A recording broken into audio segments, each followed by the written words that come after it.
Olá, pessoal, muito boa noite. Meu nome é Ana Paula Martins, eu sou diretora executiva do CJA-CBMA, e esse é o oitavo e último webinar do projeto Carreira do Jovem Arbitralista, que é um projeto que pauta a inserção do jovem na seara arbitral e a estruturação de uma carreira de excelência na arbitragem. No encontro de hoje, o nosso último encontro, falaremos sobre a possibilidade de uma carreira na arbitragem internacional, pautando especificamente a experiência do advogado brasileiro que trabalha fora do Brasil, com o Instituto da Arbitragem mais especificamente. Para tanto, convidamos profissionais com carreiras e trajetórias de destaque que trabalham fora para partilhar conosco um pouquinho de suas experiências. Gostaria de aproveitar também para convidá-los a assistir toda a série do projeto Carreira do Jovem Arbitralista, que está disponível no canal do YouTube do CJA. Tem uma playlist específica lá e tem muito conteúdo bom. Bem, meu nome é Daniel Isaquinini e hoje eu vou ter o prazer de apresentar os nossos ilustres convidados deste webinar, começando pelo Dr. Marcel Encom Cardoso, que é advogado no Chaffetz Lindsay LLP, em Nova York, e fez LLM pela New York University. Marcel, caso o doutor esteja à vontade, pode começar. Certo, obrigado, Daniel, obrigado, Ana, obrigado pelo CJA-CBMA, pelo convite, pela organização também do webinar. Bom, acho que eu preciso falar um pouco sobre a minha trajetória como uma forma de introdução. Eu me formei pela PUC São Paulo, inicialmente no Brasil, e enquanto estava na faculdade, eu me envolvi com o Vismut. Eu imagino que a grande parte das pessoas que estão ouvindo já conhece, mas caso alguém não conheça, é uma competição de arbitragem internacional que já existe aí há quase 30 anos e envolve 400 universidades quase do mundo inteiro. E tem a intenção de desenvolver esse conhecimento sobre arbitragem internacional e aspectos de advocacia oral e escrita. Então, me envolvi com isso na faculdade. Nesse momento, já surgiu um interesse acadêmico e profissional por arbitragem. E eu comecei a planejar ali, então, bom, como é que eu faço para conseguir me inserir nesse mercado? E aí eu pensei, bom, primeiro, eu acho que eu preciso capitalizar o fato de que eu estou no mercado brasileiro. Então, deixa eu trabalhar um pouco aqui no Brasil para ganhar uma experiência, criar um network e tal. E segundo, conseguir estudar fora para fazer uma ponte para entrar no mercado fora. Então, eu consegui, durante a faculdade, fazer um intercâmbio para estudar na França. Depois, quando eu voltei, eu comecei a estagiar e trabalhar com arbitragem em São Paulo. Me formando na faculdade, eu fiz um mestrado na USP, focado em processo civil e arbitragem também. E transformei a minha dissertação em um livro para também ampliar essa divulgação do meu nome no mercado, falando sobre financiamento por terceiros em arbitragem. E com isso, eu usei essa bagagem para aplicar para um LLM aqui em Nova York e vim para NYU, para o programa também de arbitragem, que é um programa específico de arbitragem, que é um grupo menor, focado em matérias mais direcionadas para esse assunto. E como último ponto desse plano para conseguir me inserir no mercado internacional era conseguir, a partir da LLM, fazer uma ponte para entrar num escritório fora do Brasil, que foi o que eu fiz com o Chaffetz Lindsay, que é onde eu trabalho até hoje. Primeiramente, eu entrei como Foreign Associate e depois eu fui contratado como Associate Full-Time, né? A busca para o emprego aqui em Nova York é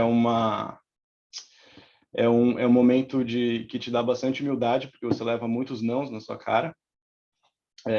Então, eu fui tentando diversificar e criar várias oportunidades, tanto quanto eu pudesse. Então, eu fui me envolvendo com organizações envolvidas em arbitragem para tentar criar relacionamentos.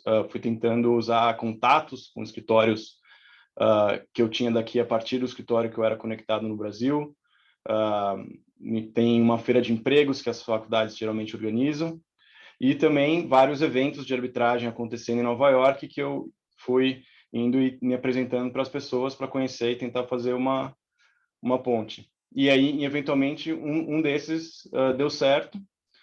Como deu certo foi... a NYU organiza um pré-multi do VIS também, e aí eu pensei, bom, se eu ajudar a organizar o pré-multi, eu vou ter que convidar várias pessoas que trabalham com arbitragem em Nova York para ser árbitro, né? Aí já é uma boa forma usar esse pretexto para me apresentar e conseguir, de repente, conhecer algumas pessoas e fazer um contato. E foi assim que eu conheci a Greta Walters, que é uma counsel agora sócia aqui do escritório do Chaffetz Lindsay, e ela que acabou fazendo a ponte para eu entrar aqui. E foi assim que eu comecei a trabalhar em Nova York. Como eu disse inicialmente, como Foreign Associate, depois convertido para um Associate, no final do meu primeiro ano, um Associate full-time.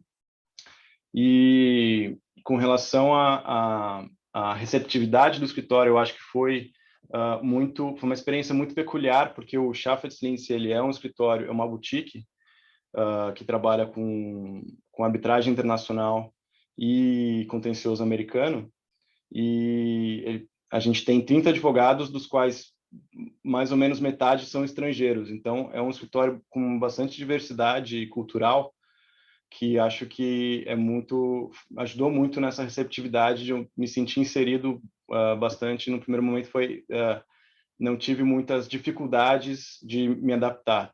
Acho que tem uma questão certamente cultural, de cultura profissional, que é diferente no Brasil, que a gente está acostumado com o jeito como a gente trabalha ali. Chega, tem 1h30 de almoço, você entra no escritório, já te colocam em 15 grupos de WhatsApp e tal. É um tipo de coisa que não tem aqui. O contato social com as pessoas com quem você trabalha é um pouco diferente do que a gente está acostumado no Brasil. Mas fora isso, em termos de cultura, foi muito tranquilo, e hoje eu me sinto bastante inserido normalmente no escritório. Acho que era mais ou menos isso que eu tinha para falar. Perfeito, Marcel, muito obrigada. A Emily Westphalen também vai estar com a gente aqui. Ela é advogada associada no escritório Herbst Smith Free Hills, em Nova York, e fez LLM pela New York University, aí no NYU, também em Nova York. Emily, você poderia falar um pouquinho de você, sobre a sua trajetória? Sim, obrigada, Ana. Então, gente, vai ser um pouco repetitivo do Marcel, porque a gente tem uma trajetória muito parecida. A gente se conheceu, inclusive, no MUT em 2013, e eu fiz NYU um ano antes, e também fiz todas essas atividades que o Marcel descreveu. Mas eu vou contar, então, um pouquinho da minha trajetória, que é um pouquinho diferente, mas chegando em Nova York é basicamente a mesma coisa. Eu sou de Curitiba, então eu fiz a faculdade Uni Curitiba, e eu tive uma sorte muito grande de ter como professor um dos principais árbitros do Brasil, que é o professor João Bosco Lee. E na faculdade ele tinha o grupo de estudos que ia para a competição do VIS, né? E fiz a competição durante muitos anos, depois fui convidada a trabalhar com o professor João Bosco, que inclusive foi um privilégio, uma honra, e que me abriu essa paixão para arbitragem, né? Eu trabalhei com ele os 3 anos finais da faculdade, né? E ao final da faculdade, como eu trabalhei muito com arbitragens domésticas, como counsel e como assistente do tribunal arbitral, eu tinha uma visão de que eu precisava para trabalhar com arbitragem internacional, eu precisava ter experiência prática internacional. Então, eu decidi aplicar para vários estágios internacionalmente. Então, eu apliquei para um estágio em Buenos Aires, no Beretta Godoy, eu trabalhei 6 meses lá. Daí também trabalhei no Clyde & Co em Londres durante 3 meses e trabalhei no Deckert em Paris durante outros 6 meses. E depois, como o Marcel mencionou, eu também tinha essa visão de que eu precisava aprender o outro lado do direito, né? Eu não poderia somente trabalhar com civil law, somente ter o treinamento de civil law, como é o direito brasileiro, o direito francês, o direito latino-americano, etc., que eu também precisaria saber como fazer uma cross-examination, como visualizar, revisar um contrato under New York Law ou under the laws of England and Wales, etc. Então, daí que eu tive a ideia de vir fazer o mestrado em Nova York. Na verdade, nos Estados Unidos. Eu tive uma sorte de ter passado de NYU também, e passado no bar e tudo mais, ter feito as matérias para passar no bar, que inclusive é algo essencial aqui para que o advogado se forme, né, e entenda a base do direito, como a base de common law é completamente diferente. Para trabalhar internacionalmente, pelo menos aqui nos Estados Unidos, em Nova York, você entender como funciona a base do direito, como funcionam as relações contratuais é imprescindível. Então, desculpa, eu tô meio fanha, porque eu tô um pouco doente, me perdoe. Então, isso que o Marcel mencionou também, de vir para cá e ser uma experiência humbling, né? Eu escutei muito, porque eu vim muito nova, eu cheguei aqui com 24 anos. Então, eu saí da faculdade, eu não fiz o que o Marcel fez, de trabalhar no Brasil e criar essa gama de networking e clientes, etc., no Brasil, antes de sair para o mundo. Eu não fiz isso, eu decidi sair para o mundo, eu e Deus. Mas, como eu vim muito jovem e eu não tinha esse background, esse networking de trabalho no Brasil, como o Marcel mencionou que ele tinha, para mim foi inclusive muito sofrido conseguir um emprego fora. Eu tive também uma grande sorte de o meu professor, né, no IU, meu chefe hoje em dia, o Christian Leithley, ter aparentemente gostado de mim nas aulas, etc., e ter me convidado a trabalhar com ele, o time dele aqui em Nova York. O que também vai do que o Marcel falou, de você ter um networking bom, né, e ter recomendações boas, etc., para que você seja lembrado nessas situações, né, de quando aparecer uma oportunidade, você ser a primeira pessoa que vem na cabeça, né? Das questões de receptividade, etc., o meu time, pelo menos, a maioria, nós somos o que a gente chama de expatriados, né, os expats. Cada um é de uma jurisdição do mundo, então tem pessoas do Equador, Argentina, Singapura, Canadá, França, Itália. Até meu chefe, ele é inglês, por incrível que pareça. Nós temos, acho que 1 ou 2 americanos mesmo, né, nascidos e criados aqui. Nós todos somos New York lawyers. Mas é muito legal, assim, você trabalhar num ambiente multicultural. E eu que passei por várias jurisdições, sempre fui muito bem recebida.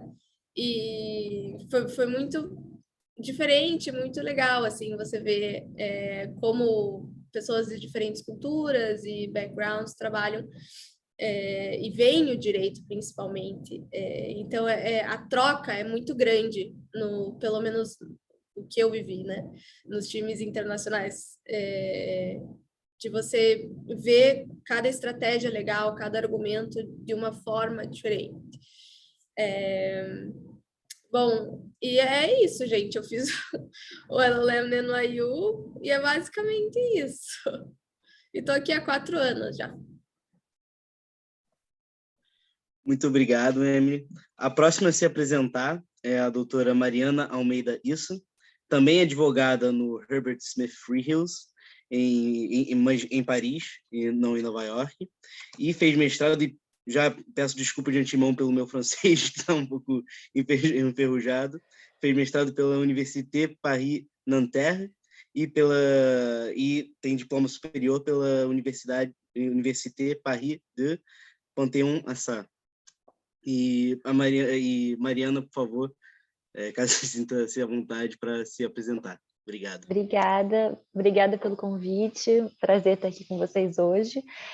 Então, eu tenho a honra de trabalhar com a Emily à distância, como a gente está no mesmo escritório, então a gente tem essa vantagem de duas brasileiras, que a primeira coisa quando a gente se viu na internet, nossa, duas brasileiras, a gente tem que se falar, e a gente já começou desde o início.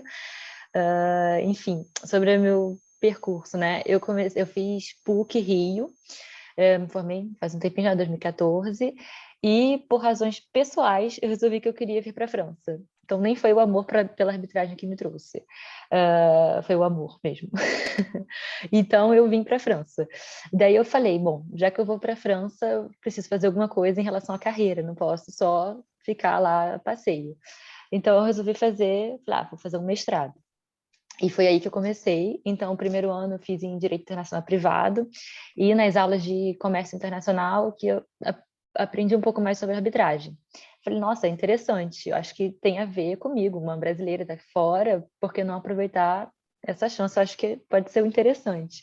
Daí, o segundo ano do mestrado, que são 2 anos, eu acabei fazendo em Contencioso Internacional Europeu, e tinha mais arbitragem. Aí eu falei, é isso que eu quero fazer, eu acho interessante. E aí, assim, aqui na França, no segundo ano do mestrado, você tem a possibilidade de fazer pesquisa ou profissional. E eu escolhi fazer profissional, que significa que você faz um estágio durante esse último ano. E meu primeiro estágio eu acabei não fazendo em arbitragem, fiz aqui em outras áreas, societário, tributário, mas eu ainda queria trabalhar com arbitragem. E assim que acabei meu mestrado, tudo, eu falei assim, o que eu vou fazer agora, né? Não, tava assim. Aí eu falei, bom, tem que procurar mais um estágio. Mesmo eu sendo formada no Brasil, aqui eu falei, aqui eu vou precisar de mais estágio para me inserir no mercado. E foi aí que eu consegui um estágio em arbitragem, meu primeiro estágio em arbitragem, que é onde eu estou até hoje, no Herbert Smith, aqui em Paris.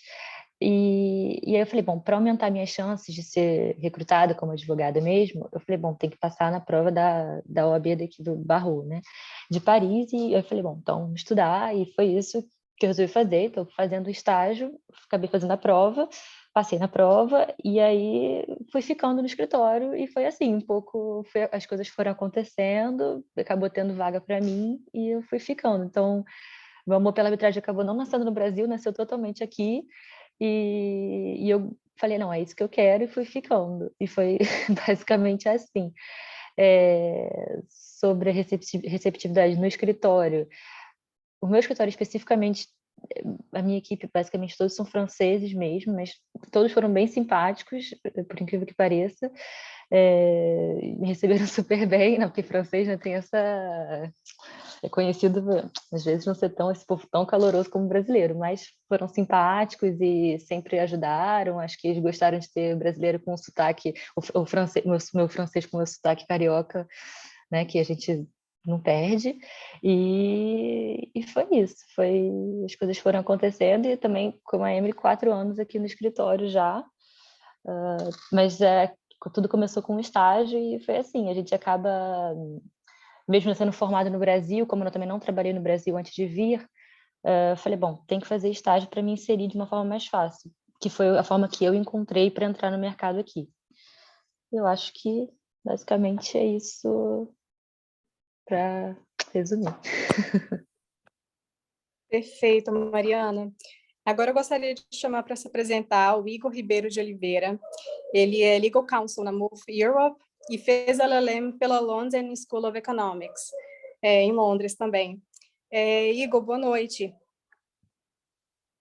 Boa noite, Ana. Obrigado pela apresentação. Primeiramente, queria agradecer o CJA e o CBMA pela organização do evento.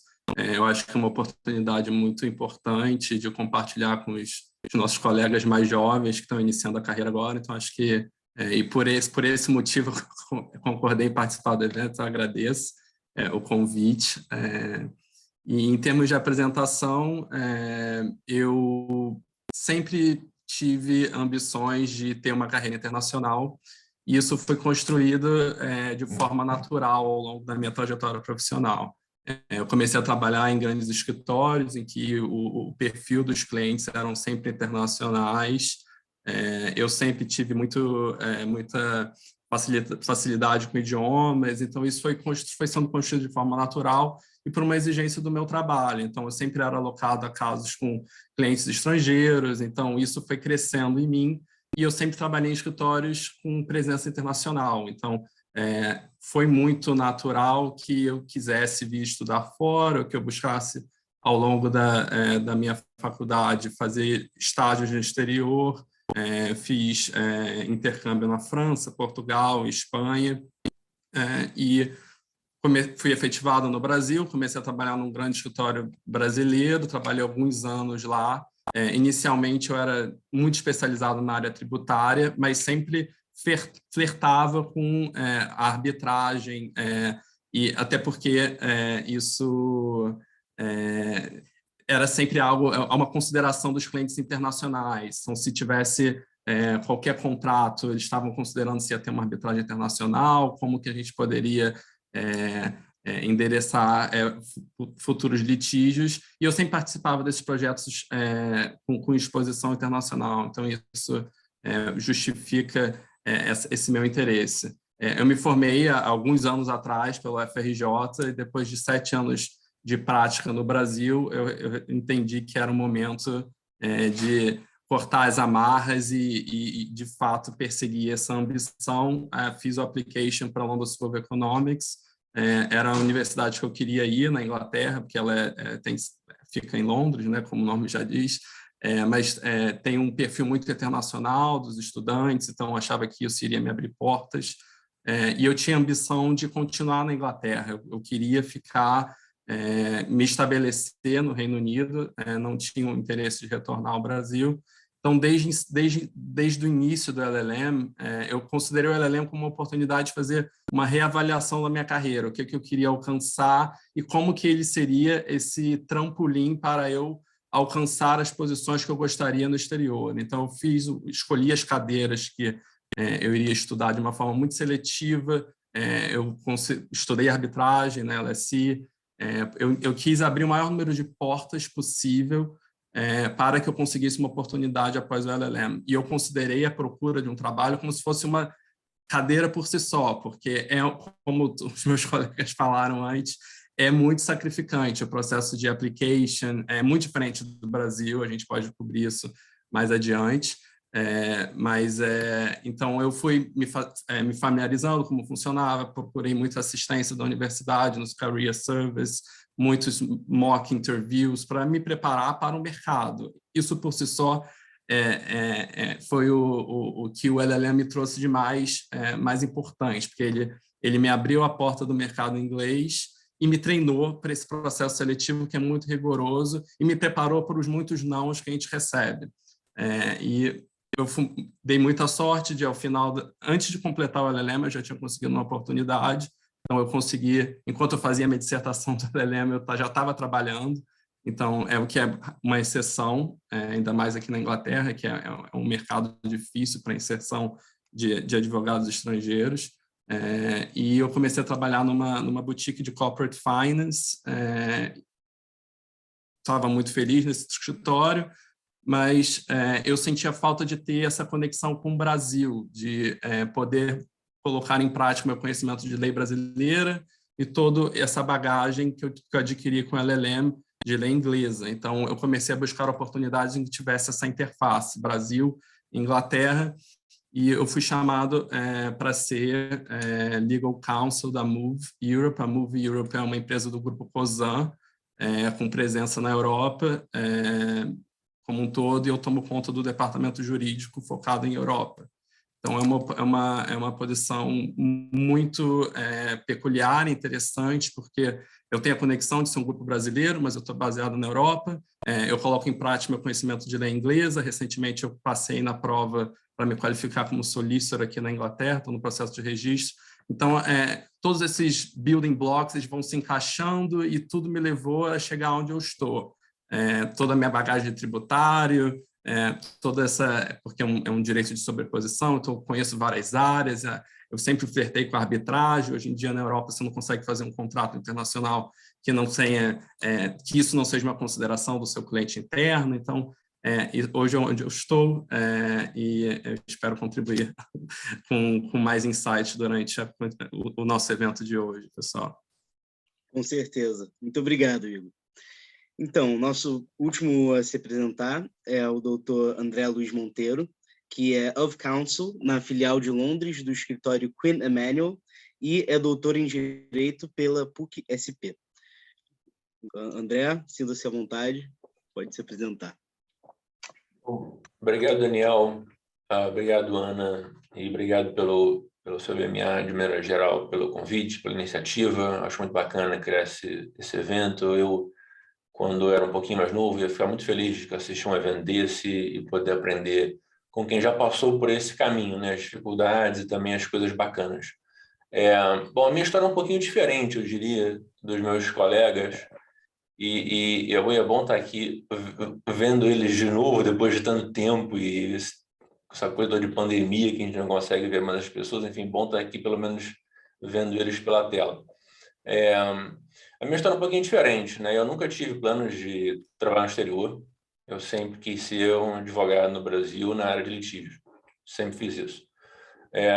E eu, enfim, eu me formei na UFRJ, também como o Igor, e eu era, assim, razoável aluno na faculdade, e aí 2 professores que me davam aula me convidaram para trabalhar com eles.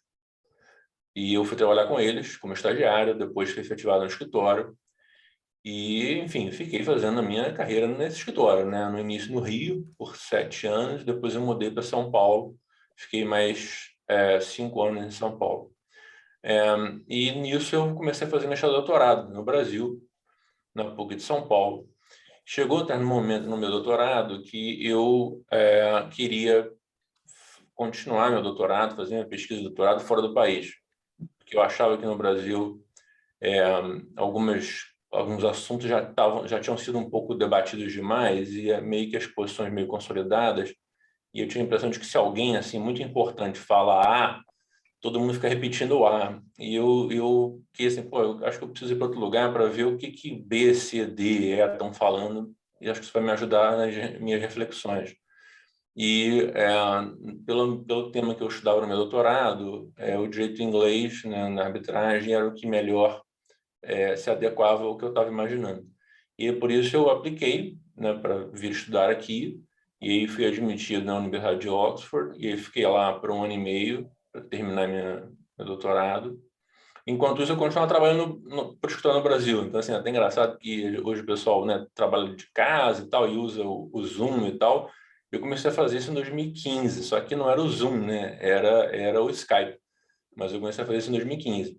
E foi bacana porque quando eu tomei essa decisão, eu fui conversar com os meus ex-professores e sócios do escritório e dizer, olha, gente, adoro o escritório, muito legal, mas estou indo embora, eu quero fazer meu doutorado fora, esse é um plano de vida, eu vou sair do escritório, amanhã eu volto.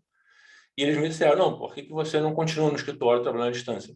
Então, assim, foi uma muito boa oportunidade, porque não ia ser fácil viver na Inglaterra todo esse tempo sem estar trabalhando de alguma maneira, né? Não é um país muito barato, vocês imaginam. E aí eu tinha esse plano, falei, poxa, que ótimo. Aí enfim, a Oxford é 1 hora de Londres, né? Então eu vinha muito para Londres já, e conheci alguns professores aqui em Londres, na Queen Mary, que é uma universidade muito forte na área de arbitragem.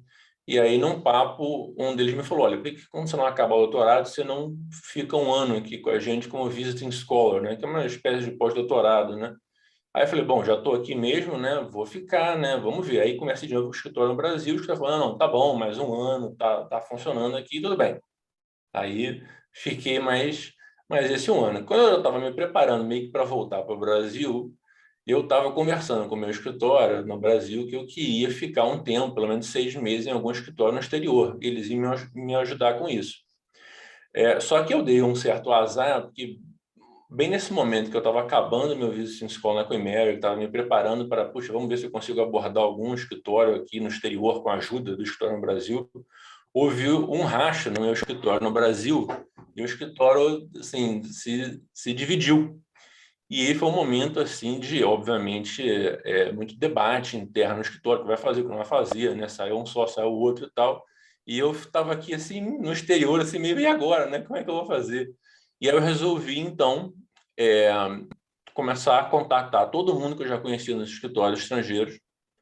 E eu só conheci essas pessoas porque eu já tinha trabalhado com arbitragem em casos internacionais, em que algumas dessas pessoas já tinham trabalhado, e porque eu, rotineiramente, nos eventos de arbitragem, inclusive no exterior, e falava com todo mundo, assim, na cara de pau mesmo.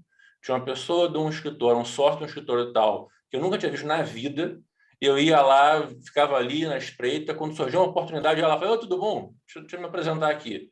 E assim eu conheci muita gente, assim, na cara de pau mesmo, sempre fui super bem recebido por todos, do cara mais importante da área, ao menos, assim, todos sempre super bem recebidos.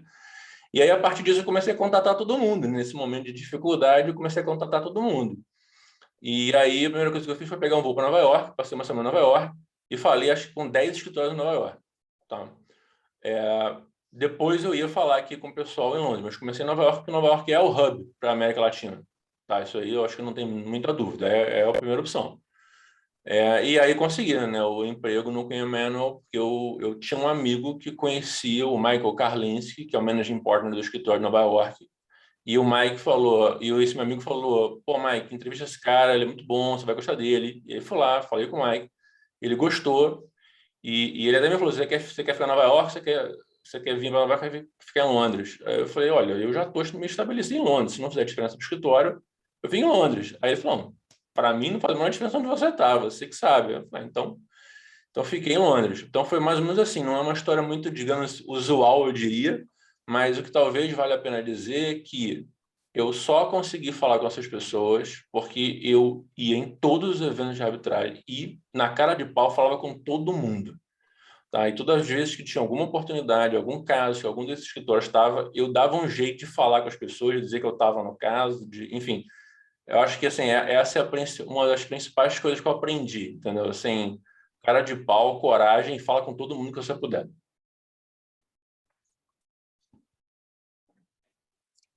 Perfeito, muito obrigada, André.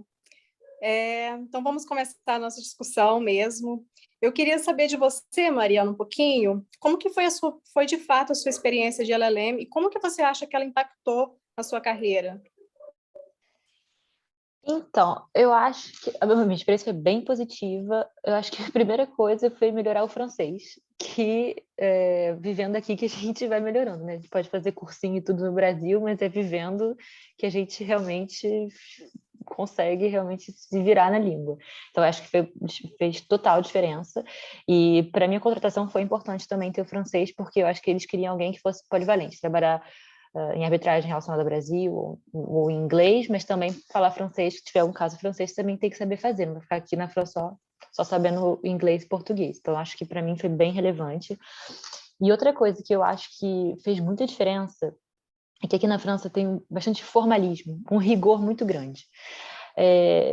Até na forma da prova, você tem que saber como é que eles querem que você redija a resposta. Não basta saber a resposta, você tem que escrever a resposta. Se for uma dissertação, tem um plano que você tem que fazer, sempre tem um plano, tem duas partes, com dentro de cada parte uma parte A e B, e no final você terminar com uma pergunta, alguma coisa, uma questão aberta, mais ou menos. Então, no início foi um choque, porque eu realmente falei, o que eu estou fazendo? Não fazia a menor ideia de como responder, mas tudo a gente vai, né? Mas eu acho que isso contribui também para o rigor, para a forma, assim. E eu acho que isso até aplica no meu trabalho no dia a dia.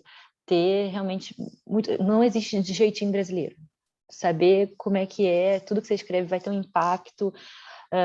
Não escreve qualquer coisa só porque alguém escreveu, alguém falou. Não. Por que você está escrevendo aquilo? Isso é uma coisa que fica muito na minha cabeça e eu acho que veio desde o meu mestrado, eu aprendi bastante e levo, e no escritório eu vejo isso diariamente, que eu acho que acaba sendo uma diferença das experiências do Brasil, da faculdade no Brasil, que a gente acaba dando um jeitinho, e aqui não, você tem que sentar, estudar, é assim. Eu acho que isso acabou, e tem um impacto na minha vida prática como advogada também. Acho que não sei se está bom para vocês como uma resposta. Tá ótimo, Mariana.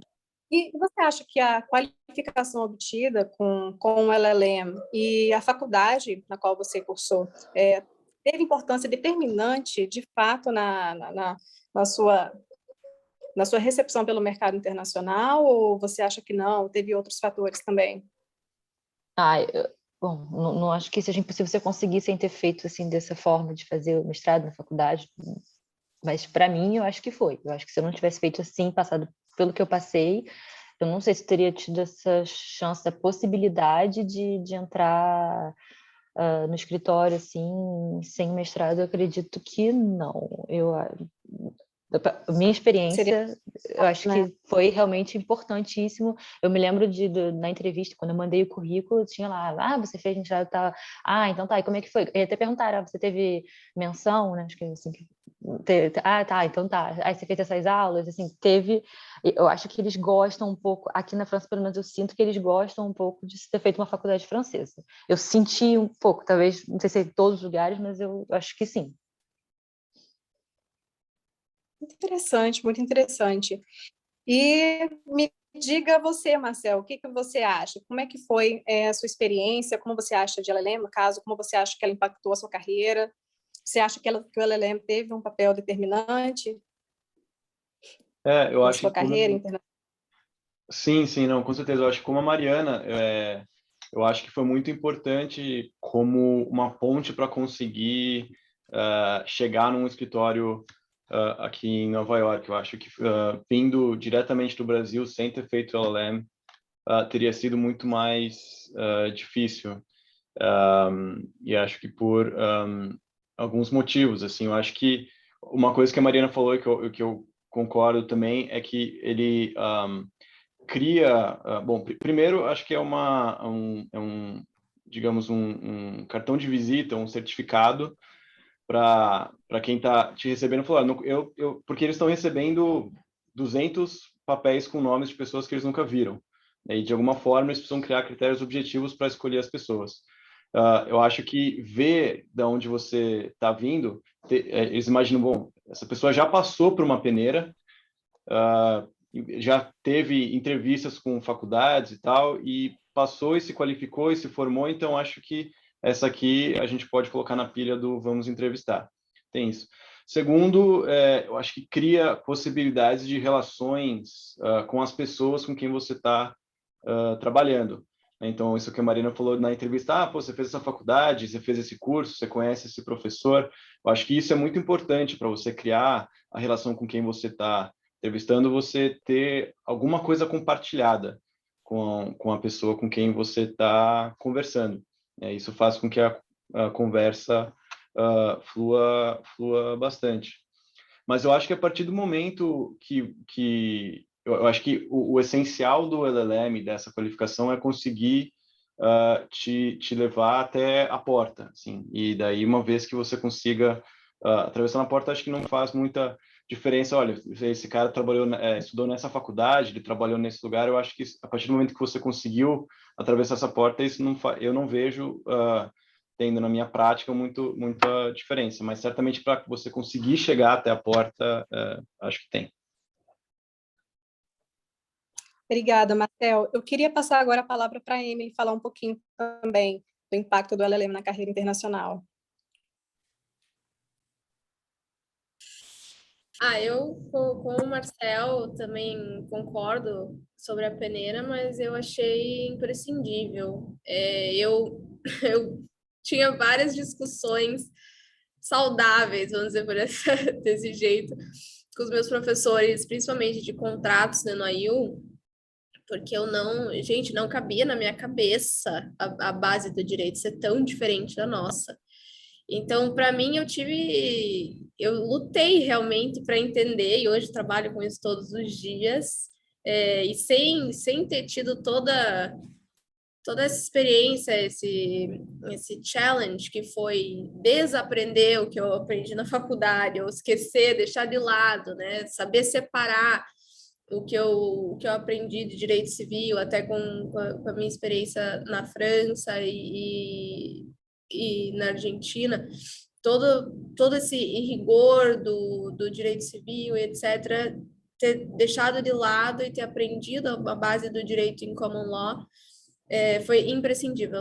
Eu não teria conseguido se eu não tivesse tido tanto embate, tanto estudo com os professores aqui. E também, outra coisa que é imprescindível, na minha opinião, tá? Eu acho que muito pessoal também foi ter feito bar e ter estudado pro bar, que é a OAB aqui em Nova York, que eu brinco que foi a pior fase da minha vida, mas também é necessária, e de ter me aberto a mente, juridicamente falando, para toda essa gama legal que eu desconhecia, e foi muito interessante, realmente, desconstruir o que eu achava que eu sabia, reaprender e ver o direito de outra forma.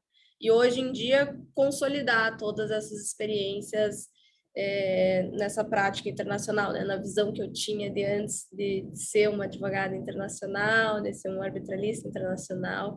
Então, eu realmente acho imprescindível. Perfeito, Emily. Eu queria passar a palavra agora para o Igor. E você, Igor, o que você diria sobre a sua experiência a partir do LLM? Na minha experiência, um pouco a combinação do que o Marcelo, que a Mariana e que a Emily falaram. Eu acho que o LLM ele é essencial, ele te ajuda, abre muitas portas aqui no exterior, ele te facilita entender o que você precisa para conseguir essa carreira internacional. Então, por exemplo, durante o curso, eles encorajam que você dê a sua opinião nas suas respostas, nos seus essays. É algo que no Brasil você não está acostumado a fazer. O André falou, você tem um pouco de receio de dar sua opinião sobre os pontos mais controvertidos, e durante o LLM a universidade está te estimulando. Eu quero saber o que o Igor acha desse ponto. Eu não quero que você faça um compilado de doutrina e explique o que os outros estão falando. Então, você tem que sempre dar seu ponto de opinião, algo que não é muito comum no Brasil. No tocante à experiência profissional, como eu falei, eles dão muitos recursos para os estudantes para se preparar para as entrevistas, te colocam em contato com grandes escritórios, com empresas. Então, se o estudante ele utiliza todos esses recursos, ele está muito mais preparado para bater na porta dos escritórios, das empresas e conseguir uma posição. Não é impossível você conseguir uma vaga num escritório internacional sem ter feito o LLM. Obviamente, não é impossível. Mas o LLM é um facilitador. Ele, como o Marcel falou, ele é um rubber stamp que ele fala, olha, esse estudante ele passou no processo seletivo dessa universidade, é uma universidade de ponta, é um critério objetivo, e isso te abre portas naturalmente. Sem contar também a parte do network internacional que você tem. Então, se você tem uma carreira internacional, você, volta e meia, você tem que entrar em contato com um colega do LLM que está em outra jurisdição ou que vai te dar um referral em outro país. Então, esse também é um elemento muito interessante do LLM. Eu fiz muitas amizades, a experiência é incrível e te abre...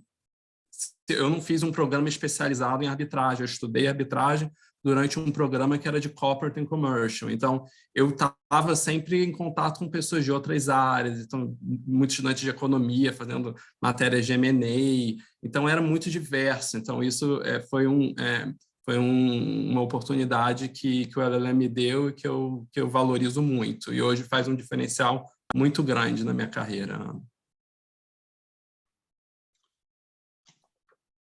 Bem, a minha próxima pergunta é direcionada para o André, e eu queria saber se existe a possibilidade de trabalhar em algum escritório ou até no jurídico de uma empresa no exterior sem esbarrar em litigation.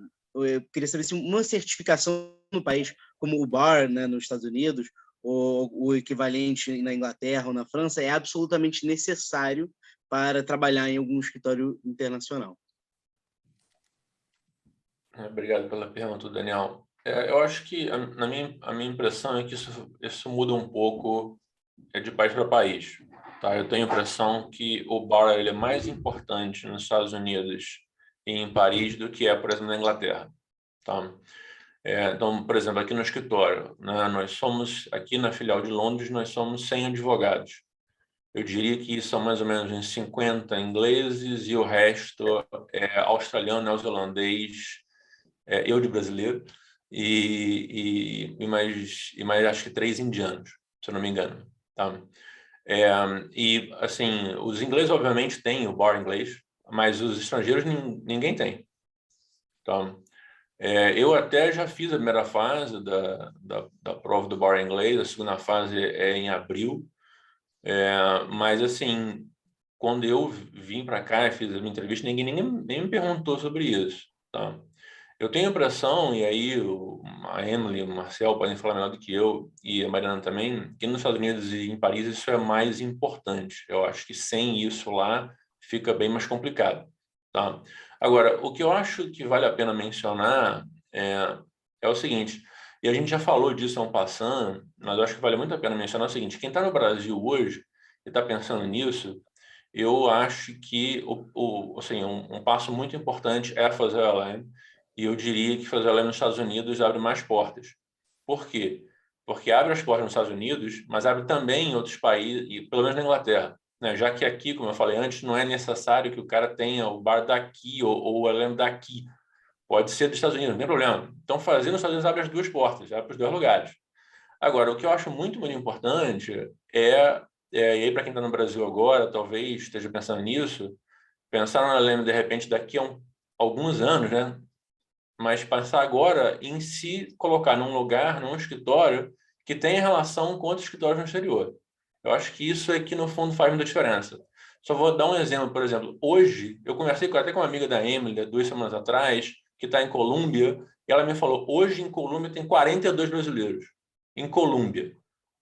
Tem também na U, tem em Harvard, tem em Yale. Cara, tem um monte. Então, assim, de 42 nesse ano, será que 42 vão conseguir essa vaga?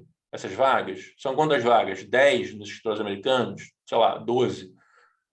Difícil, né? Difícil. Então, o que vai fazer diferença? O que vai fazer diferença é o seguinte, o que eu acho que os escritórios valorizam muito também claro, o perfil pessoal do candidato, sim, mas muitas vezes os escritórios estão interessados em criar uma relação com o escritório brasileiro através daquele advogado. Tá? Então, por exemplo, se você é um advogado no Brasil que trabalha num escritório que é um escritório reconhecido, né, e que tem casos internacionais, os escritórios gringos vão olhar para você e vão dizer, puxa, vamos ver o perfil pessoal dessa pessoa, olha, um bom perfil, e tem um adicional. Puxa, essa pessoa trabalhando naquele lugar, ela pode ser um ponto de contato que eu vou ter com este lugar. Amanhã depois, se aparecer um caso internacional desse escritório no Brasil, pode ser que os caras me contatem, porque, inclusive, eu já tenho alguém da casa deles que está aqui comigo. Então, assim, o que eu diria para quem está no Brasil pense na LLM nos Estados Unidos, sim, mas antes disso, tente-se, e eu sei que não é fácil, mas enfim, estamos aqui falando de metas, né? Tente-se colocar num escritório brasileiro que tenha esse tipo de contato, tá? E aí, basicamente, é olhar no Chambers and Partner, na lista lá, ver lá os 10 primeiros e, cara, e se arruma e entra nesses escritórios. Segundo passo, LLM nos Estados Unidos. E aí, o terceiro passo é aquele que a gente meio que já conversou aqui um pouquinho, cara de pau e tal, e aí fazer multi, não sei o quê, e por aí vai. Mas eu acho que tem um dever de casa a ser feito no Brasil primeiro, que às vezes as pessoas pulam direto para a LLM. Tem um dever de casa no Brasil que eu acho muito importante. Entendi. Muito obrigado. Bem, agora passando para o Marcel, né, já que você citou, poderia falar um pouco sobre a importância do bar nos Estados Unidos, trazendo essa perspectiva americana? Uhum. Eu acho que é algo que eu concordo com o que a Emily levantou, que o estudo para o bar, ele te ensina a base do direito, acho que tem algumas questões, né? Mas primeiro, eu acho que ele te ensina a base do direito americano e te ensina a raciocinar como um advogado americano, e é o tipo de coisa que uma vez que você entre no escritório, é exigido de você, é meio que a base, assim, todo mundo imagina que você, porque eles estão te contratando saindo da faculdade, falou, a pessoa fez faculdade aqui nos Estados Unidos, ela sabe como pensar como um advogado americano, que é uma forma de raciocínio jurídico diferente do que é do Brasil. Então, acho que o estudo para o bar, como ela é um ano só, né, e o JD aqui são 3, acho que o bar realmente é o momento em que nos ajuda a aprender essa forma de pensar e, consequentemente, essa forma de trabalhar. Então, acho que seria difícil a pessoa se destacar num escritório americano sem ter essa base.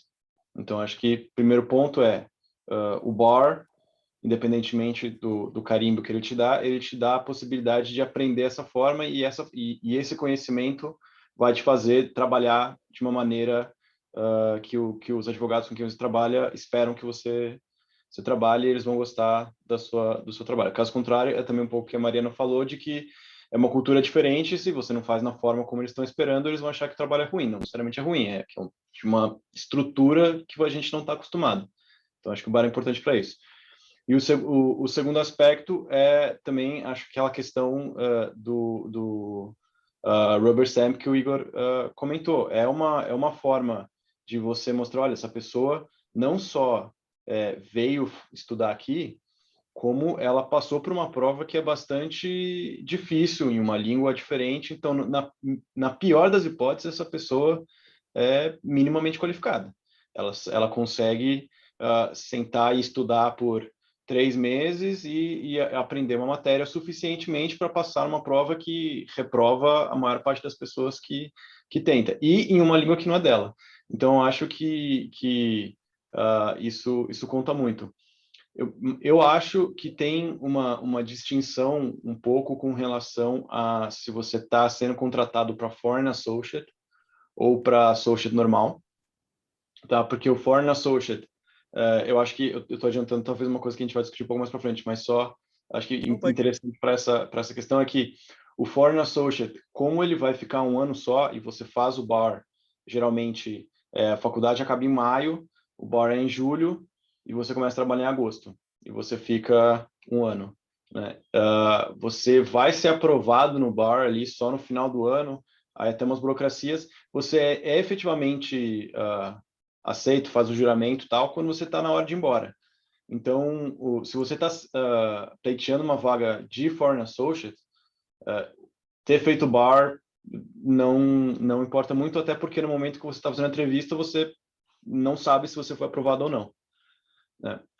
Mas se você quer fazer uma carreira de longo prazo, aí sim, certamente, acho que é indispensável aqui nos Estados Unidos, né? Não sei se a Emily tem uma opinião diferente, acho que não, né? Ordem, número, gênero e grau. Muito obrigado. Bem, agora eu queria passar essa questão para a Mariana, né, trazer a perspectiva da França sobre se é necessário essa certificação e se sim, como é que é o processo para conseguir, porque o bar, acho que todo mundo sabe, né, tem toda uma lenda em volta, né, mas como seria na França? Então, aqui na França, a gente tem a prova do Barreau. A prova, assim, puxadinha, tem que dar uma estudada, boa estudada. Considero também que foi um período bem intenso da minha vida, assim, bem, bem intenso. E a gente tem prova oral e escrita. E as provas orais, assim, com um júri, então você tem...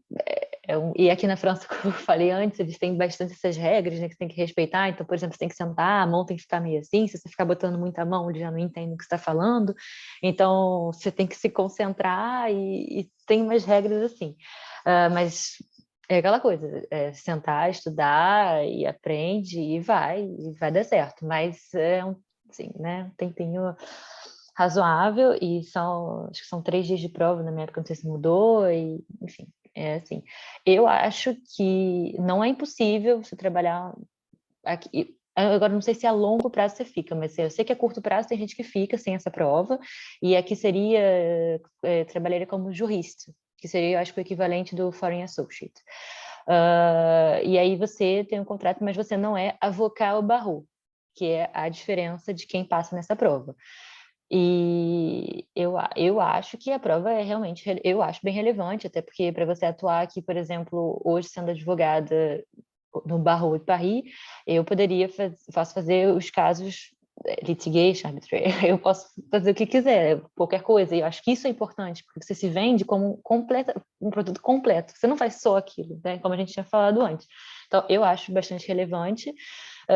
Até conheço gente que não tem a prova e está como jurista, mas aí eu não sei, aí acho que depende um pouco do escritório também, se o escritório vai ficar ou não com a pessoa, porque eu acho que Aí tem questão do tipo de contrato que você tem, que muda um pouco, né, do advogado, do jurista, que são algumas diferenças, mas eu acho que até para você se apresentar como avocat barreau, teria que ter a prova. Então, eu acho que foi assim um diferencial. Eu acho que você mostra, como a gente estava falando, você foi capaz de passar nessa prova aqui em outra língua, então você, no mínimo, tem essa capacidade de sentar ali, como o Marcel falou. Então, eu acho que eu achei importante, eu considero importante, e eu acho, sim, que foi um diferencial que foi considerado para minha contratação. Eu acho que sem ele, eu não sei se eu estaria onde eu estou hoje. Perfeito, Mariana. Eu vou aproveitar já o gancho da temática que a gente está falando. E eu queria saber se quando você chegou, assim, você já até falou um pouquinho sobre que a diferença, né, na França comparado ao Brasil é bem perceptível. E eu queria entender um pouquinho qual foi o maior ou os maiores choques culturais que você teve, de fato, quando chegou e iniciou sua prática internacional. Então, eu, na verdade, eu cheguei, eu fiquei, assim, um tempo, eu tô aqui na França no total há 7 anos. Então, meu primeiro choque não foi no escritório, no profissional, foi mais, assim, na França. Eu cheguei na França, eu achei chocante. Eu acho que a primeira coisa que eu senti é as pessoas são muito fechadas. Aqui, eu acho que, talvez relacionado até ao clima, que é mais frio, né? Sei lá, as pessoas são mais frias, não é aquele calor, as pessoas brasileiras, calorosas, né? Receptivas. Então, isso eu acho que para mim isso foi um grande choque, eu acho, se sentir assim, mas as pessoas são assim, não é por mal, não é porque você tá ali, é porque as pessoas são mais fechadas, assim, não tem esse hábito de falar, eu como uma boa brasileira, acho que eu chego no primeiro dia, que seja no escritório, seja onde for, estou contando minha vida e conversando sobre tudo e qualquer coisa. E até tem que ter, aqui eu tenho que ter um filtro maior. Então, às vezes, eu até peço desculpa antecipadamente, falar, desculpa, sou brasileira, e é assim. E aqui, por exemplo, tem essa questão de tu e vous.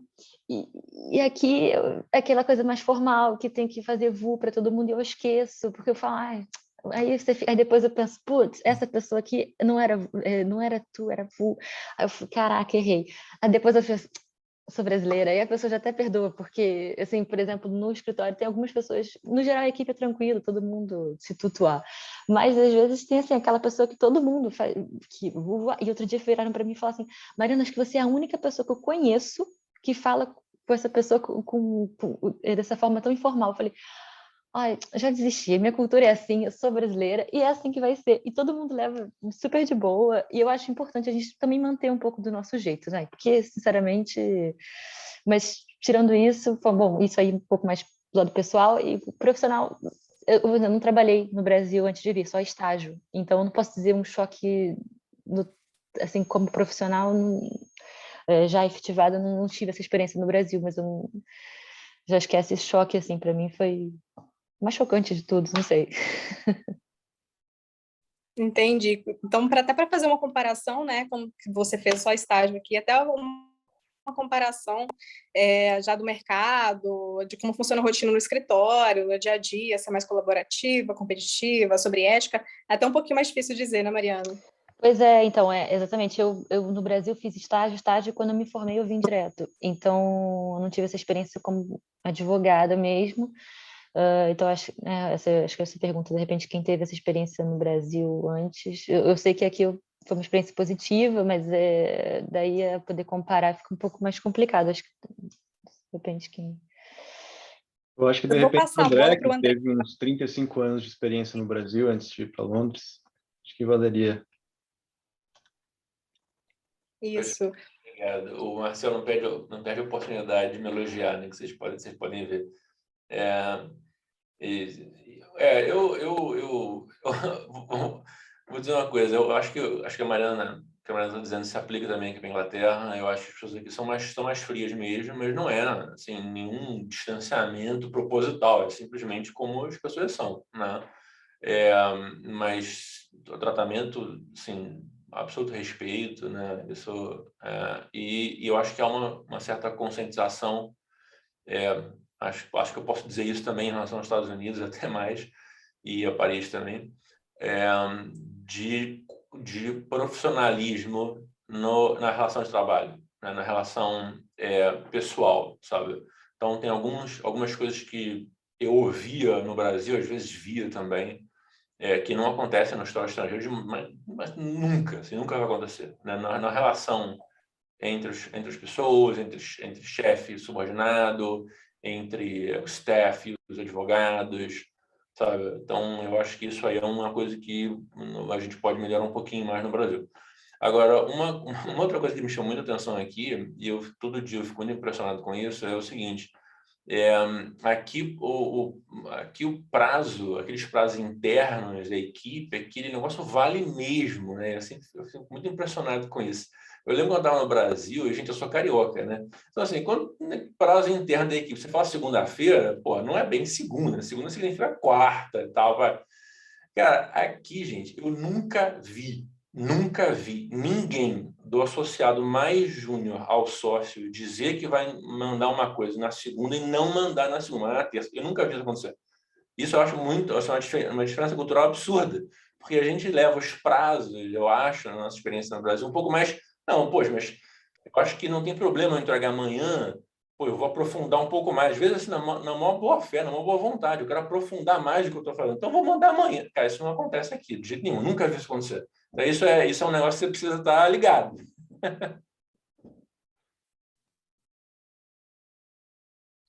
Excelente, André, muito obrigada.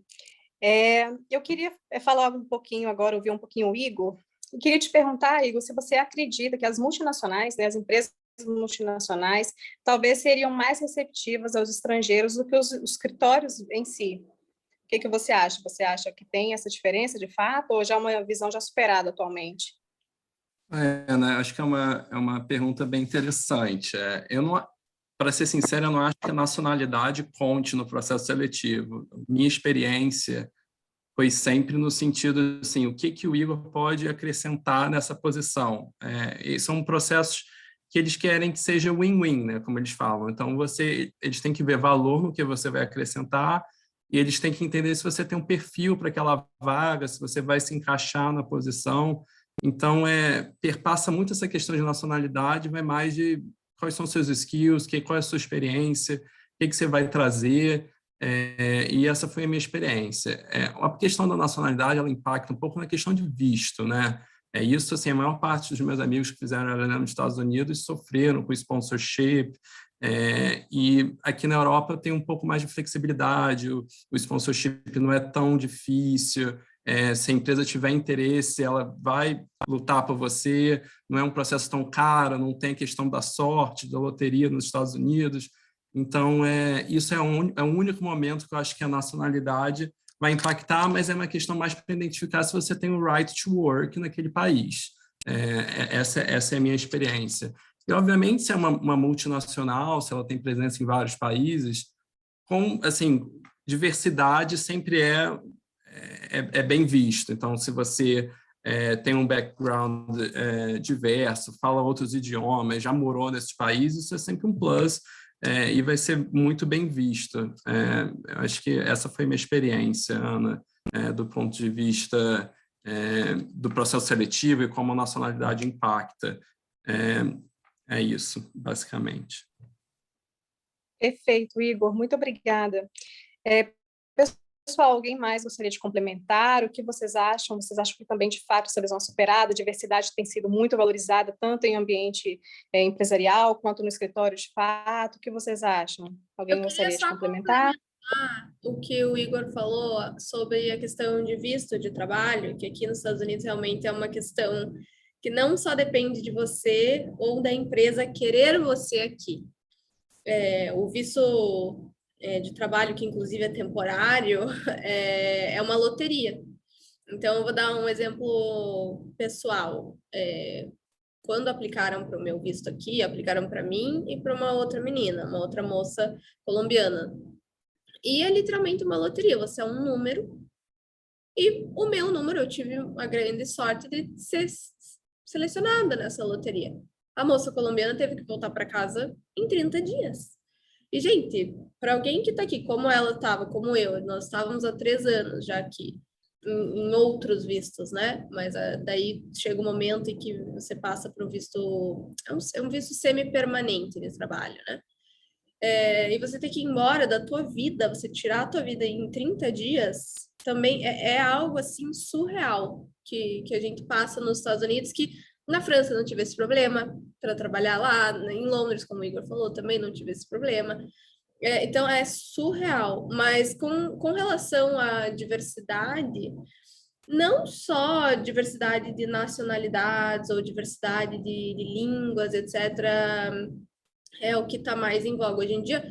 Diversidade e inclusão é um tema muito discutido. Nós temos um comitê especialmente dedicado a isso, vários comitês, inclusive, comitê de Gender Equity, comitê LGBTQIA+. É, bom, gente, são inúmeros comitês. A gente, durante a pandemia, com todos os acontecimentos aqui nos Estados Unidos, nós tínhamos várias discussões sobre questões raciais e o Black Lives Matter, etc., uma vez a cada 2 meses. Algo assim foi interessantíssimo, foi uma troca super legal. Cara, eu gosto muito de participar dessas discussões, dos comitês e etc., e é algo que está sendo muito mais incluído nos escritórios. Então, eu acho que vai ser muito, eu não quero dizer lucrativo, mas assim, muito bom para as empresas, para as relações interpessoais, para nós mesmos como pessoa. Mas é isso, acho também a questão de diversidade imprescindível, necessária. Se eu puder complementar uma coisa que eu acho que muita gente que passou pelo processo junto comigo passou por essa reflexão, era um estresse da gente estar competindo com os americanos pelo trabalho, e em determinado momento a gente chega à conclusão, e depois que a gente conseguiu o emprego também, perceber que, na verdade, a gente não está competindo com o americano pela mesma vaga. Os motivos pelos quais o escritório tem interesse em contratar a gente são motivos diferentes pelos quais eles estariam contratando um americano. Então, essa competição não é direta. Então, eu estaria competindo com outras pessoas de fora dos Estados Unidos, né? Então, aí vem outros aspectos do escritório estar querendo, bom, a gente quer investir no mercado brasileiro, no mercado latino, em outros tipos de mercado. O que o Marcel está trazendo para a mesa, que é o que o Igor falou também, quais são os skills que ele está trazendo. Mas essa competição que eu a princípio imaginava que tinha entre eu e os americanos saindo da faculdade junto comigo, ela não é real, na verdade. Assim, a competição é com outra. A vaga para o estrangeiro, posso falar da minha experiência só, né? Mas a vaga, pelo que eu passei, é uma vaga diferente. O escritório te contrata por motivos diferentes.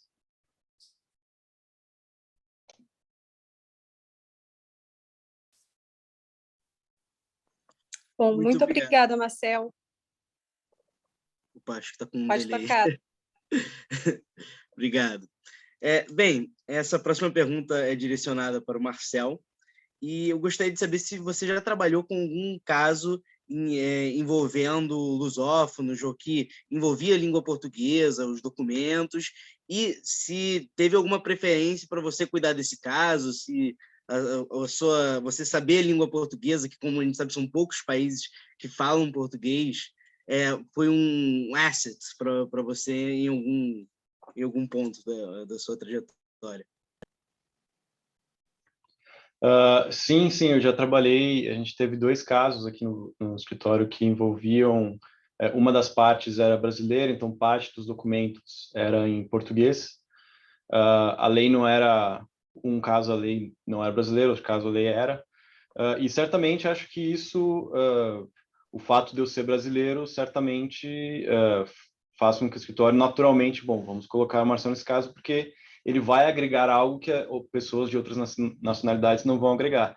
Até tanto em relação à língua, evidentemente, para análise de documentos, etc., mas também por uma questão de relação com o cliente, né? Então, reuniões com o cliente ficam muito mais fáceis de serem feitas, uma vez que tenha eu, ou a gente tem uma outra associate que é brasileira também, a gente consegue fazer esse meio de campo. É ótimo para a gente também, que tem mais exposição no momento muito inicial da nossa carreira, coisa que a gente demoraria mais tempo, mas certamente acontece isso. Mas eu acho que tem uma coisa importante, que é encontrar um equilíbrio entre você, evidentemente, tentar capitalizar o fato de você ser brasileiro, mas conseguir sair da caixa de eu sou um advogado brasileiro, né? E não ser só colocado, a gente vai colocar ele nos casos brasileiros. Se não tem caso brasileiro, você fica meio, bom, não vou colocar o Marcel em nenhum caso.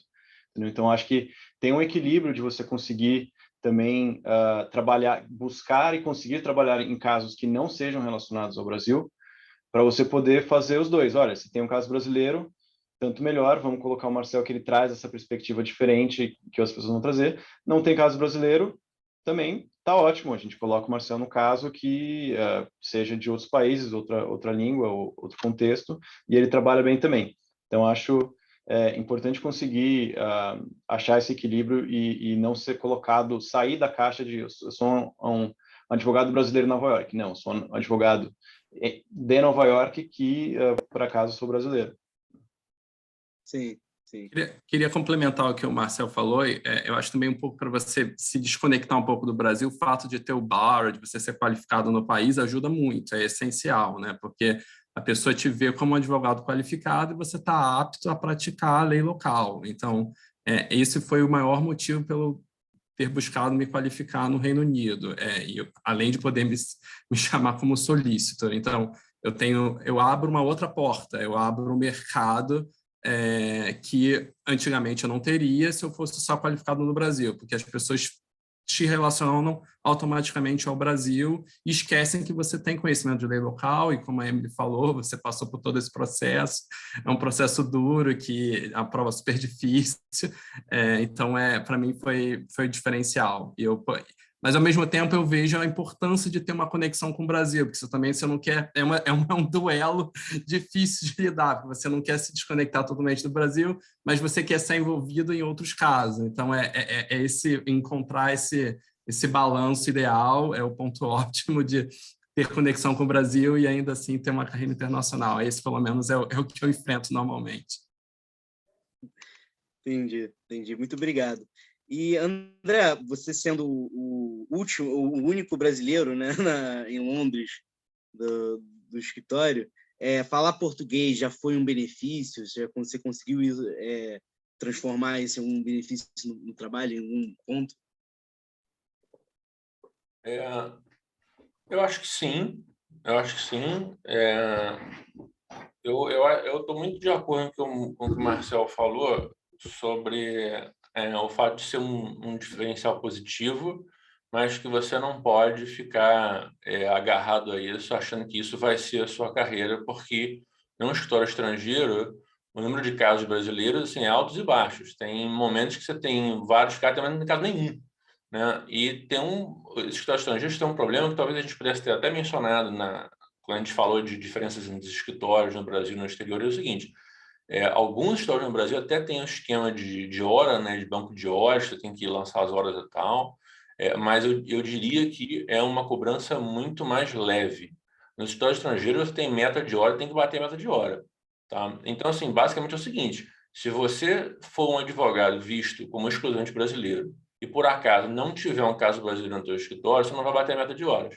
Isso vai gerar um problema internamente, tá? Porque a análise feita nos escritórios é uma análise estritamente econômica. Quem está batendo hora, quem não está batendo hora, quem está se pagando, quem não está pagando, quanto é que essa pessoa está gerando, além do que está gastando, é assim. Então, assim, você tem que tomar um certo cuidado. Agora, por outro lado, a pergunta que você me fez, né? Ajuda. Se tiver um caso brasileiro, ajuda. É exatamente aquilo que o Marcel falou, enfim, eu repito exatamente o que ele disse.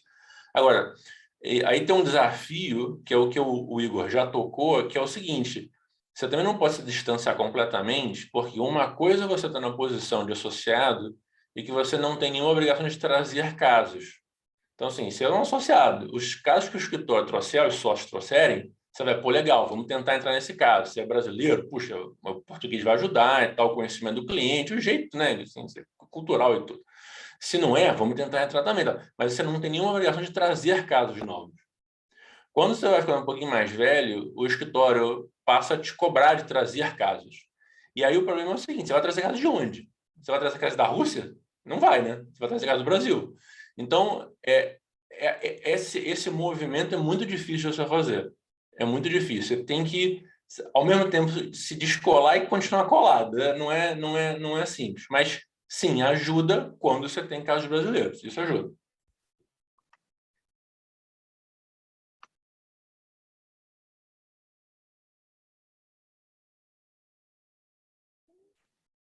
Eu adicionaria que, para mim, o fato de ser brasileiro foi muito importante. Foi, inclusive, eu acho que o que foi assim, crucial para eu ser contratada de início.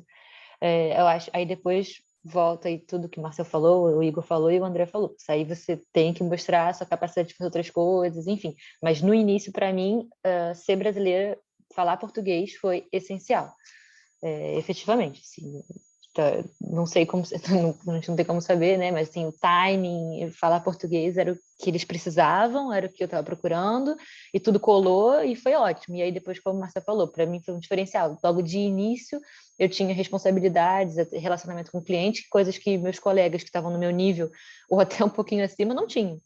Então, acaba sendo para a gente uma vantagem.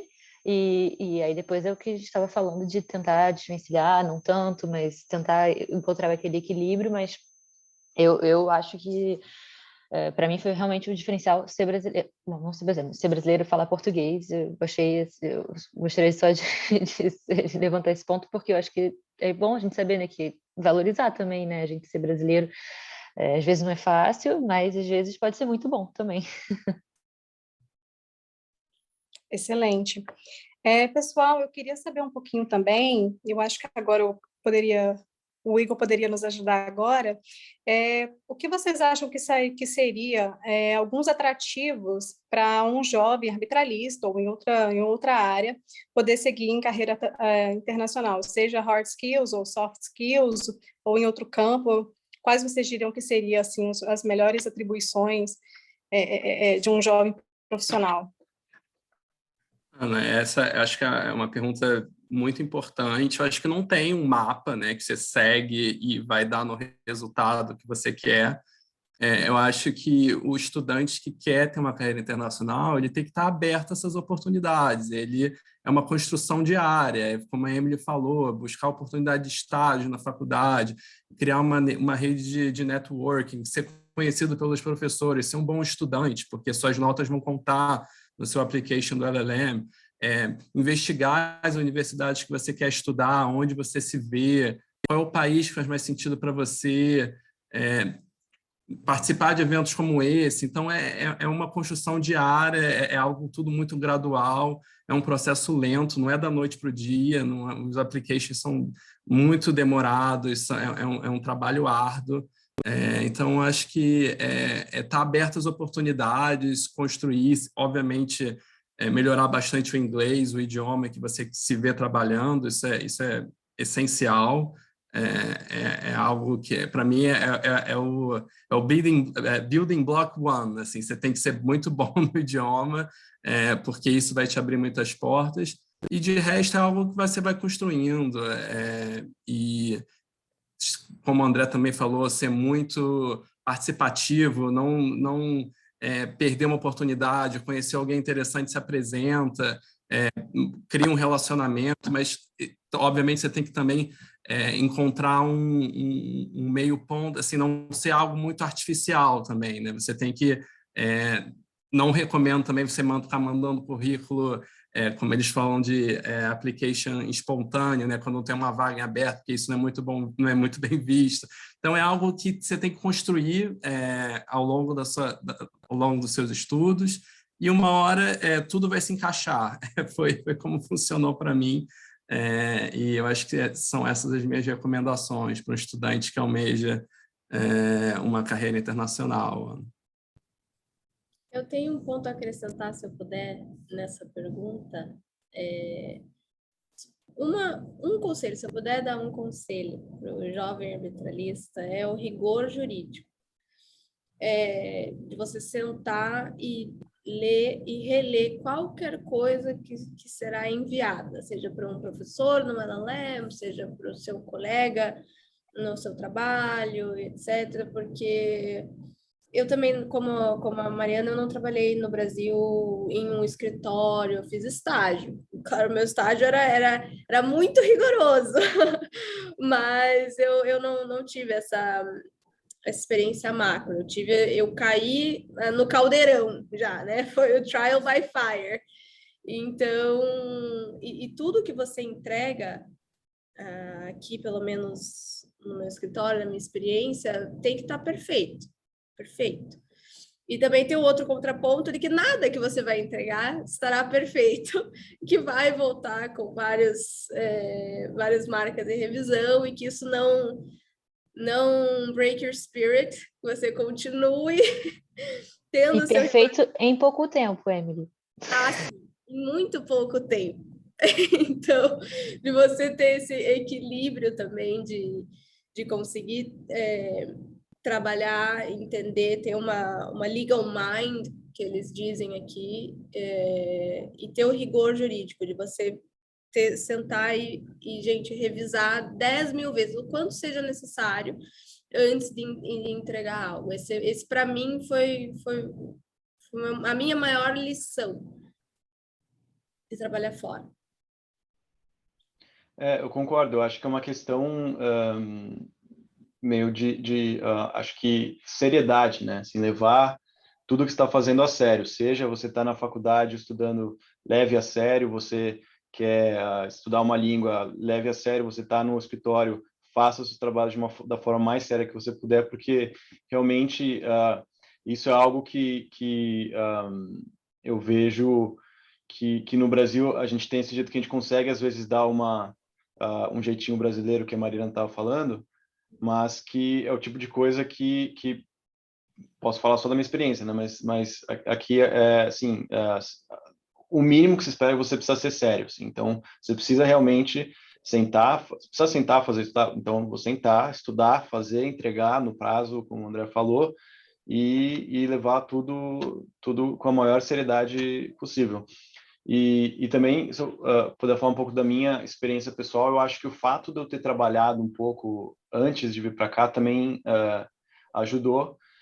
Evidentemente, não é algo que é essencial, que a gente tem aqui exemplos, né, que a Emily e a Mariana não trabalharam e estão aí inseridas, mas eu acho que é um dos possíveis caminhos.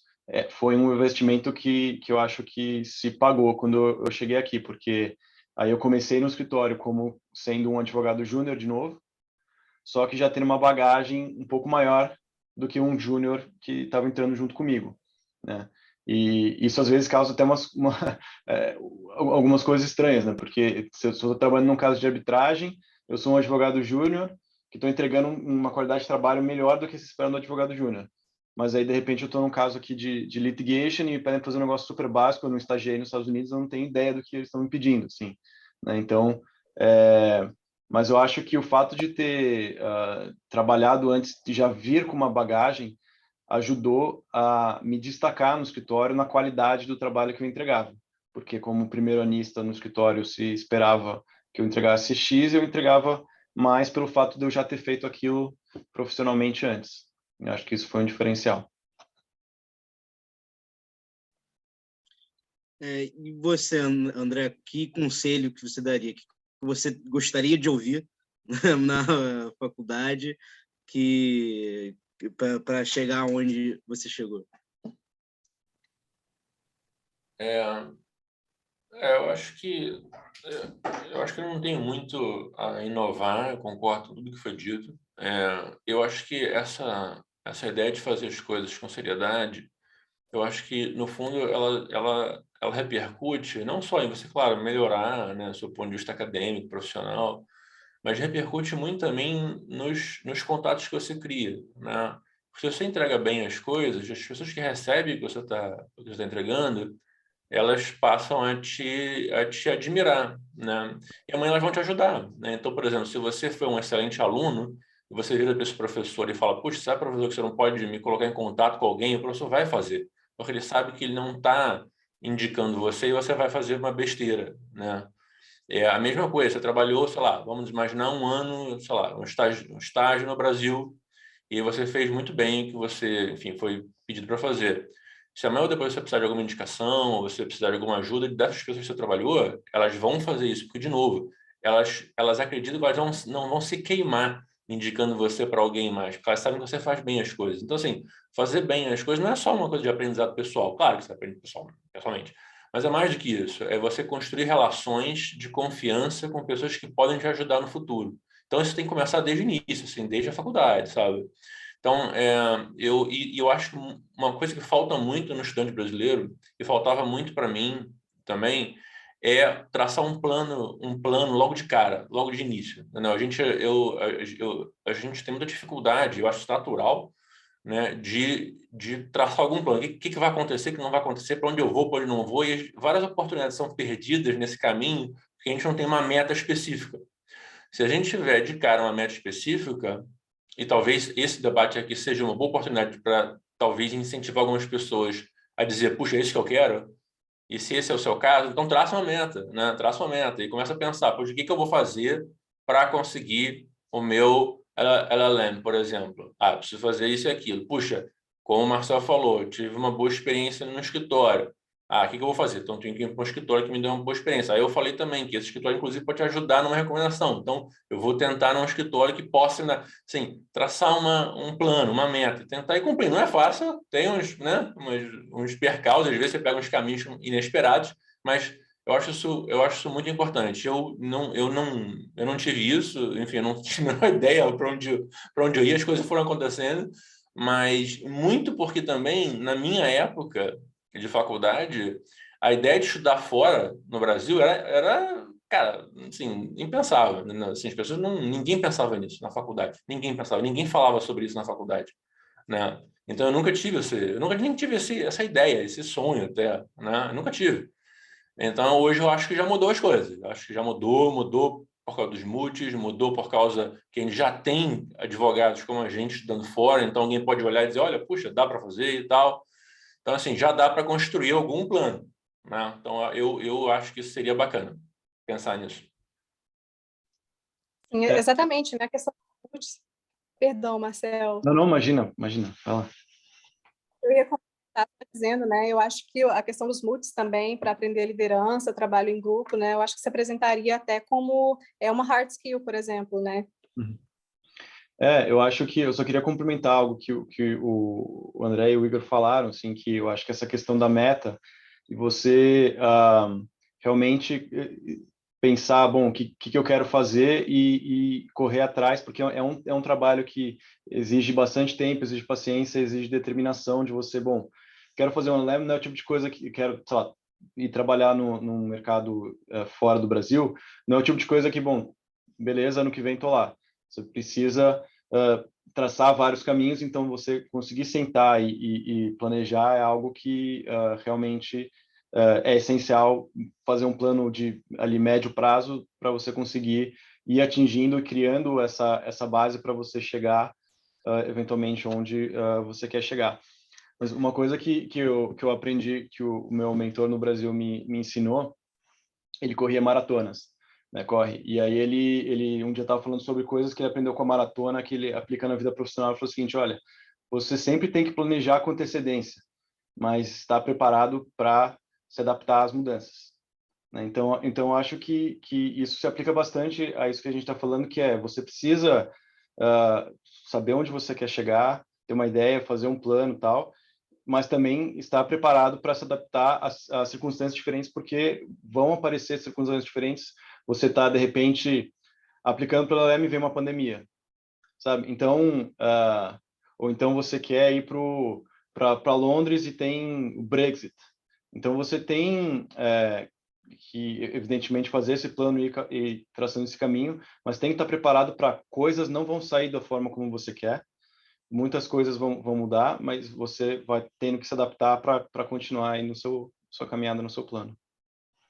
E sobre isso aí, eu acho que é importante também ter perseverança, porque vai ouvir muito não, vai ter muita coisa que não vai ser do jeito que você quer, e tem que tentar de novo, e tentar, e talvez você tenha que fazer um estágio extra, ou outro estágio, não sei, nos Estados Unidos talvez não seja estágio, seja outra forma, mas enfim, saber que, você acha que você deveria talvez chegar já como um associate, ou tal nível, não, e talvez mudando, aceitar que talvez não seja, lá, você vai entrar como o Marcel falou, você já tinha experiência e voltou para júnior, mas ok, e persistir, vamos lá, e ouvir um não, eu já, além de muito não, às vezes nem ter resposta, a pessoa realmente só ignorou, então, mas é isso, né, porque você foi ignorada que desistir, porque eu acho que tem um pouco também do timing que vai acontecer, talvez você está ali na hora certa, no lugar certo, então tem que tentar de novo. Eu acho também não desistir no primeiro obstáculo, talvez seja também um outro conselho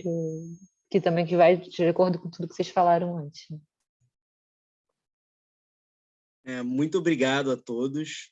O evento foi muito bom. Eu aprendi muito e tenho certeza que todos que estão nos assistindo também aprenderam com vocês. Eu acho que as dicas que vocês deram são muito valiosas e acho que são válidas até para quem não quer perseguir uma carreira internacional. Perseverança, traçar metas, acho que é importante para qualquer carreira de sucesso, né? Então, eu com certeza vou encaminhar esse vídeo para toda vez que algum colega meu falar que quer trabalhar fora, eu já encaminho, que vocês deram um ótimo blueprint, né? E considerando que esse é o último webinar, né, dessa série dos jovens arbitralistas, eu gostaria de passar a palavra para a Tainá Malta e a Rebeca Franzoni, que vão fechar esse projeto, né, considerando que é o último, e para despedir o projeto da pauta. Olá, gente, boa noite. A gente queria começar... Beca, certo? A gente queria começar dizendo que esse projeto foi muito queridinho nosso. Ele foi idealizado por mim e pela Rebeca. Aí a gente pensou, eu acho que ela também pode falar um pouco melhor sobre isso, mas a gente pensou justamente que fosse um manual para quem está começando a carreira na arbitragem ou os estudantes de graduação pudessem traçar, conhecer um pouco melhor sobre o mundo acadêmico e o mundo profissional dentro da arbitragem, das possibilidades que ela traz. Então, a gente sempre tem esse foco muito... No webinar hoje, por exemplo, a gente focou muito nessa parte do profissional, mas ao longo, assim, vocês podem acompanhar na nossa playlist do YouTube, e a gente trata sobre diversos temas, sobre como, desde conseguir o LLM, até já estar trabalhando lá fora. É um projeto muito querido, a gente idealizou isso, a gente também quer agradecer ao CJA, a pessoa da Thaís, da Júlia, que aí deram esse espaço para a gente conseguir trabalhar um pouco e levar essa ideia desse projeto e tocar com tanto carinho, assim. Acho que eu vou passar a palavra para a minha colega Rebeca, que acho que ela pode falar também um pouquinho melhor. Oi, gente. Eu gostaria de agradecer muito os palestrantes do webinar de hoje. Foi realmente uma conversa maravilhosa. Aprendi muito, anotei várias coisas aqui. Realmente, o projeto é muito querido nosso. Nós idealizamos com muito cuidado, muito carinho. Selecionamos os nomes, assim, com muita atenção. E tivemos gratas surpresas, porque todas as pessoas que nós convidamos foram muito atenciosas conosco. Realmente se preocuparam em formar... um manual mesmo para o jovem arbitralista, que eu tenho certeza que já ajudou muita gente e vai ajudar muito ainda. Então, eu quero agradecer aos palestrantes de hoje, aos palestrantes de toda a série, vocês são muito queridos. Agradecer as pessoas que estão assistindo, que embarcaram com a gente nessa jornada. Agradecer a vice-presidente da diretoria executiva, a Júlia Estevão, que ela nos deu apoio, nos deu pessoal. Agradecer a todos os moderadores que nos ajudaram, o Daniel hoje, a Ana. E agradecer também a nossa presidente, que sempre esteve junto com a gente, ajudando em todos os momentos, recalchutando o projeto. Realmente foi uma ótima experiência. E teremos novidades no futuro, mais alguma coisa da série Mas, por enquanto, nós nos despedimos com um grande agradecimento. E aí, eu acho que agradecer também, porque ela sabe, obviamente, isso, que a gente se comunica, a gente é amiga pessoal também. Mas agradecer a Rebeca, porque eu acho que, assim, a gente conseguiu provar para a Mais B durante esse projeto o quanto uma parceria é importante e o quanto essa ideia do girl boss, assim, da sororidade é muito importante, assim, essa diversidade que a gente encontra em todos os nossos eventos. A gente procura sempre ter essa pauta da diversidade, chamar pessoas com diferentes backgrounds, com diferentes visões de vida, que tiveram oportunidades muito diferentes. Então, aqui a gente pegou um grupo, por exemplo, que cada um tem uma história, cada um pode juntar um pouquinho nessa coxa de retalho e ajudar a gente também a ter uma noção mais concreta da vida real, que não é... A gente propõe aqui o manual, mas como exemplo, para os jovens se inspirarem, para entenderem também que há dificuldades e que não é uma fórmula de bolo, gente. O sucesso nunca é uma fórmula de bolo, né? Cada um tem suas experiências, cada um tem suas oportunidades, e é unir tudo que tem de positivo e tudo que precisa ser melhorado numa coisa só e ir construindo sua própria fórmula de sucesso. Acho que é isso que a gente tenta passar um pouco. Então, a gente agradece muito. Muito obrigada a todos que participaram hoje. Abraços e espero também revê-los em próximos eventos. E quem sabe, quando a gente visitar os países que vocês estão também, né? Sem intercâmbio. Venham, venham. Sim. Muito obrigada, gente. Obrigada, gente. Boa noite. Obrigada. Boa noite. Tchau. Obrigado, boa noite. Tchau.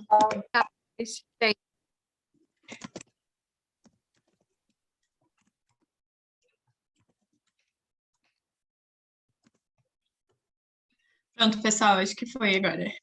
Tô avisando que já foi. Queria só agradecer de novo, Daniel, Ana, Tainá, Rebeca, a organização, o convite. Foi realmente muito, muito agradável. E parabéns pela organização, não só desse, mas do projeto todo. Realmente Obrigada. Com certeza. Sim, a família assistiu, estava ótimo. Sim. A live e tudo mais. Obrigada novamente também pelo convite. Gente, vocês arrasaram. E quando vierem para solos cariocas ou solos paulistas, procurem a gente. Aqui tem sempre caipirinha para vocês. Tá tudo certo. Saudades. Beijão, gente. Obrigada. Obrigado, Tchau, tchau. tchau. Tchau.